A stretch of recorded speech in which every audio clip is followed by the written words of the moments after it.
glad you guys could join us. I've got the Hack Man joining us again at the Zia Cooking Kitchen. You know, life is serious and it's crazy, but we want to show you some things that make it simple and fun. Manfred, what do you have for us today? It's a great privilege to work with you, Carrie. So here's a hack I learned the other day, which I thought is really interesting. We all use cutting board in the kitchen, right? All the time. And then we use a tomato or whatever we have, broccoli and stuff, and then we cut along there, and then it's all dirty up, and then we use the part and put that in there, and then the rest we got to wash this up and clean this up. And I'm doing dishes all the time. That's it. Yes. Now, I'm going to tell you how to avoid this. Great. All you do is put parchment paper on it. I love it. Hold on a second, and then we cut this. This is a sharp knife, by the way. Look at this. See, in the juice, it falls on there, but it doesn't fall on the cutting board. Wonderful. It just goes on the parchment paper. Here we go, we'll put it in there. Look at this mess.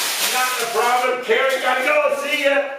Love it. Another great tip from the Hack Man. Thank you for joining us in the Zia Cooking Kitchen. We'll see you with more hacks next week.